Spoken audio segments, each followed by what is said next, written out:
হ্যাঁ, লোক মারফতে শুনতে পেয়েছি যে সাকিব স্যার ফোন দিয়েছিল। ফোন দিয়ে এর খবরাখবর জানতে, যেহেতু উনার স্পটে হয়েছে এমন একটা, অবশ্যই উনার কানে প্রথমে খবরটা গিয়েছে। উনি তো যেই লোকটা একজন স্টেটমেন্ট ছিল। সেদিনের ঘটনা বলতে মনির ভাই খুবই সুস্থ ছিল। আসলে সারাদিন উনি আমাদের সাথে কাজ করছে। যেহেতু আমরা, আপনারা শুনে থাকবেন যে প্রায় 11-12 তলা এরকম একটা বিল্ডিং ছিল, প্রায় 13 তলার মতো। তো উনি সারাদিন উঠে যে বাঁধছে, মানে যে আমাদের মানে বাঁধার যে কার্যক্রমটা ওইটা উনি করছে, কোনো সমস্যা হয়নি। আমাদের সাথে হাসছে, খেলছে, ফিরছে, কোনো অসুবিধা হয়নি। শট দেওয়ার 1 মিনিট আগ মুহূর্ত বোঝা যায় না যে উনি অসুস্থ, মানে উনি যে এমন একটা মৃত্যুবরণ করবে, অসুস্থ ফিল করবে, এরকম কোনো কিছুই বোঝা যায়নি। তো সব ঠিকঠাক মতো শট দিতেছে, উনি আবার আমার সাথে দুষ্টামি করতেছে, আমি পারবো না এরকম, উনি মজা করতেছে, উনি আমাকে সাহস দিতেছে। তো যাই হোক, আমি প্রথমে আমাকে দিয়ে মনিটরিংটা করানো হয়েছিল, যাতে মানে ওনাদের ভয়টা কেটে যায়, প্লাস শটটা ঠিকমতো হয় কিনা এটা দেখার জন্য। তো আমি মনিটরিং দিলাম ঠিকমতো, যেটুকু দেওয়ার সব ঠিকঠাক ছিল। শটটাও ঠিকমতো হয়ে গেছে, প্রায় 3বারের মাথা শটটা হয়ে গেছে। এরপরে আমাদেরকে, যিনি আমাদের ডিরেক্টর ছিল, উনি ডাকছে রায়হান রাফি স্যার, উনি আমাদের বাহুবা দিল যে শটটা খুব সুন্দরভাবে হয়েছে। কিন্তু একটু রিক্সি শট ছিল, আমরা দিছি, সবাই বাহুবা দিয়েছে, হাততালি দিয়েছে, জড়ায় ধরছে। তারপরে যখন আমরা নিচে গেলাম শটটা দেওয়ার পরে, তো আমাদের যে অ্যাকশন ডিরেক্টর ছিল, উনি আমাদেরকে ডাকছে, ডাইকা একটু টাকা পয়সার বিষয়ে বলছে যে এইভাবে তোমার দামি শট দিয়েছো, এর জন্য আলাদা কিছু টাকা পয়সা পাবা। এই জন্য তখন মনির ভাইকেও ডাকছে, আমাকে দিয়ে ডাকানো হয়েছিল। তখন মনির ভাই একদম সুস্থ, স্ট্রং। তো এইটা শুনে মনিবার খুশি হলো, যাক আমরা বাড়তি দামি শট দিয়েছি, এই জন্য বাড়তি টাকা পয়সা পাবো, এই জন্য খুব খুশি। তো আমাকে বললো, সুন্দর তুই স্যার যখন আমাকে আবার ডাকবে তখন আমাকে ডাক দিচ্ছে, আমি পাশে বসলাম।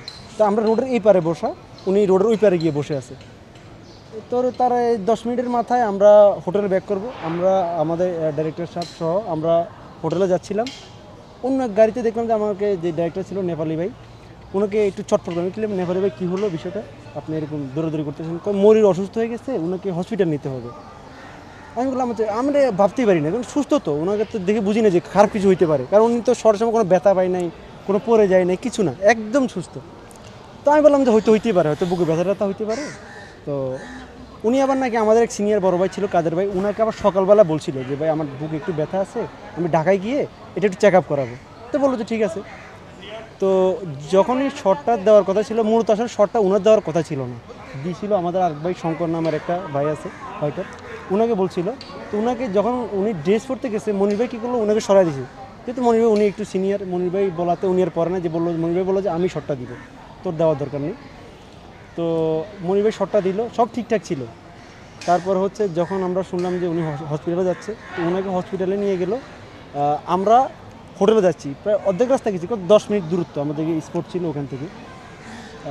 অর্ধেক রাস্তা যাওয়ার পরে গাড়িতেই ফোন আসছে আমাদের, কী হলো, আমরা আসলে ওই তখন তাৎক্ষণিকভাবে যেটা জানতে পারছি যে রায়হান রাফি স্যার, হ্যাঁ, যথেষ্ট পদক্ষেপ নিয়েছে। ওনারা যখন লাশটা বাসায় পাঠাবে, তখন ওনারা অ্যাম্বুলেন্স ভাড়া দিচ্ছে, প্লাস সাথে দুজন লোক গিয়েছে।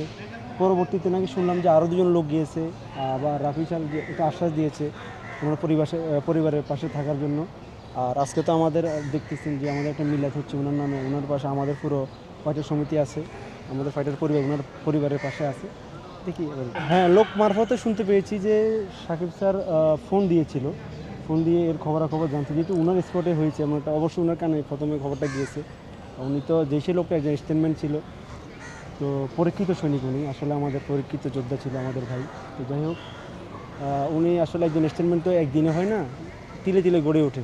হ্যাঁ, যে কেউ এসে স্টেটমেন্ট করতে পারবে না। এখন উনি আসলে তখন আমি যতটুকু জানতে পারছি যে ফোন দিয়েছিল, খোঁজখবর নিয়েছে, এরকম শুনতে পাচ্ছি। পাশে থাকার আশ্বাসটা দিছে, পাশে থাকার সে আশ্বাসটা দিছে, এটা আমরা জানতে পারছি যে সে পাশে থাকবে, সে এবং পরিচালক তারা পাশে থাকবে, এই আশ্বাসটুকু আমরা পাইছি যে পরিচালক এবং স্যার নিজেই সে পাশে থাকবে, পরিবারের পাশে থাকবে, এটাই।